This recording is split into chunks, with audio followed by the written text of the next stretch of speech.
Back to the fascinating world of the genes with Rohini, and today we are going to deal with the ARA operon, that is the arabinose operon. Arabinose, it is a pentose sugar and it is the only sugar which is available to the E. coli in the intestine. So when there has to be the utilization of the arabinose as an carbon and energy source, arabinose it has to enter into the pentose phosphate pathway, that is the HMP shunt. So to have the entry into the pentose phosphate pathway, the arabinose it has to be first converted into the xylulose 5-phosphate, and for the conversion of the arabinose into the xylulose 5-phosphate, there is a need of the 3 enzymes which is going to be synthesized from this ARA operon from the structural genes ARA-B, ARA-A and ARA-D. So the enzyme, it is the L-ribulose isomerase, which is a product of the structural gene ARA-A. Then the ARA-B product, it is the L-ribulose kinase, and the ARA-D, whose product it is the L-ribulose 4-phosphate 5-epimerase. These 3 enzymes, they are required for the conversion of the arabinose into the xylulose 5-phosphate. So in the arabinose operon, there is the presence of the 3 structural genes, and that 3 structural genes, it is the ARA-B, ARA-A and the ARA-D for the conversion of the arabinose into the xylulose 5-phosphate. Now here, there has to be the transport of the arabinose into the cell. And for the transport of the arabinose in the cell, there is need of the another enzymes, and that enzymes it is called as the permeases. In the ARA operon, that permeases, they are not encoded. They are clustered in the another at another place over the DNA, and that genes, they are the ARA-G, ARA-H, ARA-E and the ARA-F. Together all these enzymes, they are going to encode the permeases. Now here there is a concept of the regulon. So whenever there is an incoming of the arabinose, whenever there is a presence of the arabinose as an carbon and energy source only, at that time the ARA operon as well as the cluster of the genes consisting of the ARA-G, ARA-H, ARA-E and the ARA-F, both of these, they are getting activated, they are getting induced. So such type of the mechanism of the regulation by a single signal molecule, that it is called as the regulon. So whenever there is the ARA operon, the concept regulon it is going to come, because there has to be the synthesis of the both of the genes, one which is allowing the arabinose to convert the arabinose into the xylulose 5-phosphate, and the one which is allowing the transport of the arabinose in the cell. Okay. Now next, going towards the regulatory elements. Here there are the regulatory elements. First one, here it is the ARA-C. ARA-C, it is going to encode for the regulatory protein. Okay, regulatory gene ARA-C, it is going to encode for the regulatory protein. That regulatory protein, it is going to work like as an activator as well as the repressor. But here it is going to work like as an activator or a repressor. It is going to be decided according to the environmental conditions. Next, here there is a O2. Okay, O2, it is the operator of the PBAD. And who is the PBAD? PBAD, it is a promoter of the ARA-B, ARA-A and ARA-D. Next, there is a PC. PC, it is the promoter of ARA-C. O1, it is the operator of the PC. There is a CBS, it is a CRP binding site. That is the cap binding site. Here there is the binding of the cyclic AMP CRP complex. Next, there is the ARA-I. I stands for the initiator. ARA-I, it has been divided into the 2 parts, I1 and I2, and this site, ARA-I site, it is a site for the binding of the activator as well as the repressor. Here to the I1 repressor it is going to bound, and at the I1 and I2 both of them, the activator it is going to bound. So this it is regarding the structure of the ARA operon. Now going towards the regulatory mechanisms which are going to regulate the ARA operon. The ARA operon, it is going to be regulated by the 3 mechanisms, and that 3 mechanism, it is a negative inducible regulation, positive inducible regulation and the catabolite repression. Here you can see that the ARA-C, it is also a regulated gene, and its regulation, it is the autoregulation. So first going towards the negative inducible regulation. Now here when you look at the Arasi, it is going to give the product, and that product, it is the repressor. Okay, it is the active repressor. It is the active repressor. And when you look at the repressor, here I have drawn the dimeric form of the repressor, and this repressor, it has the DNA binding site. Okay, and here these two are the DNA binding site, and these are the inducer binding site. Inducer binding site. So a repressor, when you look at the repressor, it has the DNA binding sites and it has the inducer binding site. This one and this one, there are the two inducer binding site, and here at this place there is a dimerization of the repressor. The monomeric repressor, it is going to form the dimeric structure. Okay, now here when you look at this repressor, you can find out that the DNA binding domains, they are opposite to each other. Okay, in the repressor, the structure of the active repressor, it has the DNA binding domain, they are oppositely placed to each other. Now in the negative inducible, the first stage, it is the repression, and here as the repressor, it is the active one, it can go and get bound to the operator. And here the repressor protein, it can bound to the O2 and it can also get bound to the I1. Okay, that is the repressor, it has the two binding sites. Repressor, it has the two binding sites. First one, it is the O2, and the second one, it is the I1, and one repressor molecule, it is going to bound to the both of the binding sites O2 and I1 simultaneously. So when it has to bound to the both of the sites simultaneously, at that time there has to be the looping of the DNA. There has to be the looping of the DNA. So here it is the O2 and here it is the I1. So the repressor, it is binding to both of the sites simultaneously, O2 and I1. By how? By looping the DNA, by bending the DNA. So this structure, okay, this structure of the DNA, it is not a structure on which there will be the transcription. That is the RNA polymerases, it cannot do the transcription at such a loop structure of the DNA.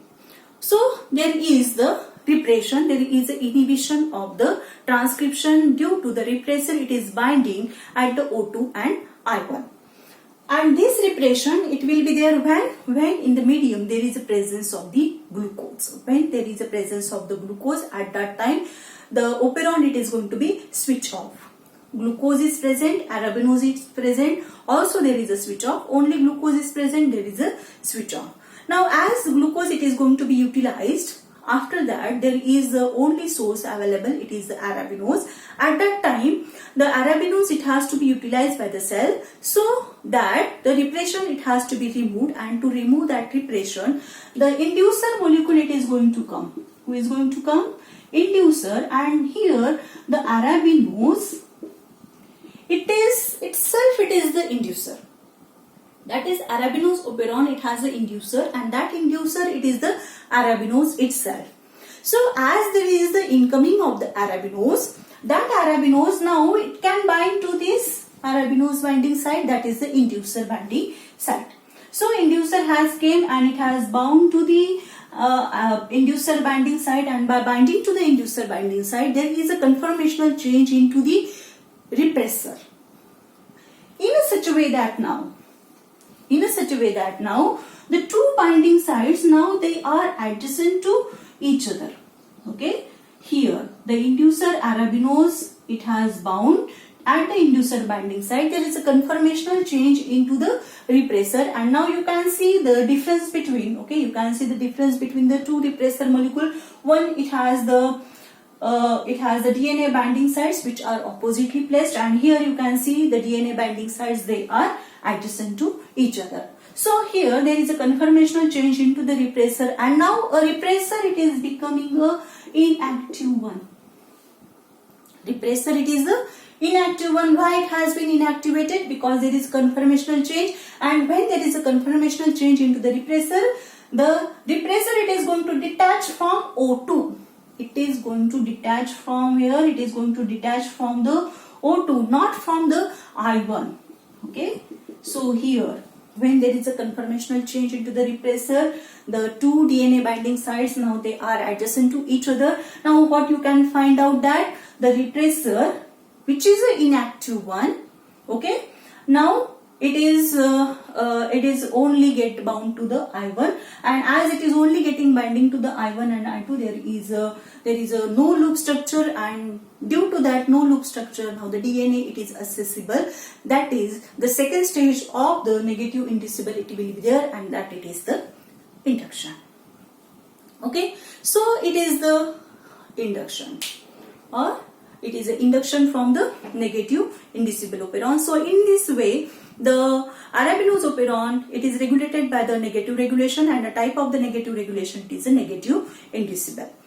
Now we will go towards the second type of the regulation, and that it is the positive inducible. Okay, positive inducible.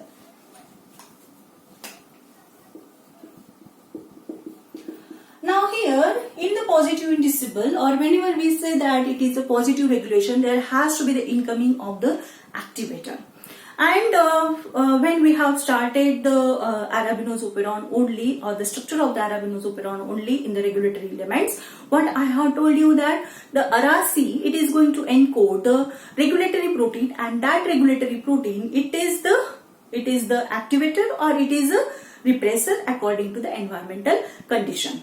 So here ARA-C, okay, the ARA-C, it is going to encode the regulatory protein, and now here in the positive indissoluble, this it will be called as an inactive activator.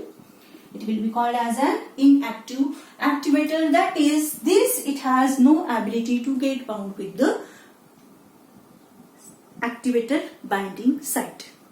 Okay, it is inactive one, means it cannot bound at the activator binding site, and here the activator binding site, it is a I1, I2. Okay, activator binding site, it is a I1, I2, and as ARA-C, it is an inactive activator. Now in the positive inducible, there is the repression. Okay, there is the repression as the ARA-C, it is an inactive activator. Now when there is incoming of the Arabinose in the medium, at that time what will happen? Arabinose, now it is binding. Okay, Arabinose, it is getting bound to the inducer binding site. Okay, it is binding to the inducer binding site, and it is allowing the conformational changes into the activator, and it is allowing the activator to be a active activator. And when it is an active activator, it is going to bound at the site I. ARA-I, both of the sites, it is now going to be occupied by the ARA-C, I1 and I2. So I1 and I2, it is an activator binding site, and to this I1 and I2, who is going to bound? The active activator ARA-C, it is going to bound. And when it will bound? When the inducer, it is going to bound at an inducer binding site and making the conformational changes into the activator, making the inactive activator as an active activator, and then there will be the start of the transcription, that is, there is the induction. Okay, that is, there is the induction. Now here when you look at the ARA operon, the third mechanism, it is the catabolite repression, which is involving the activator, and that activator, it is the CRP. Okay, so here when there is a depletion of the glucose, at that time the CRP, it will get bound with the cyclic AMP, forming the complex cyclic AMP CRP complex, and that cyclic AMP CRP complex, now it is getting bound to the CDS, and then there will be the efficient loading of the RNA polymerases over the PBAD promoter, and then there is a efficient transcription. So in this way, the ARA operon, it is requiring the two activators, and that two activators, it is the ARA-C and the CRP. Okay, and as it has a CRP as an activator, the araoperon, now it will be under the control, or now it is going to be controlled by the presence or absence of the glucose. And that mechanism, glucose effect or the catabolite depression or the glucose repression, that I have discussed in more detail into the previous video only. So you can look that catabolite depression video, so that the idea about the catabolite depression, it is going to be clear to you. So this it is regarding to the arabinose operon. I think you have understood the araoperon. So if you have liked the video, subscribe my channel and also share my videos to your friends, so that the knowledge it is going to be spread by us. Thank you.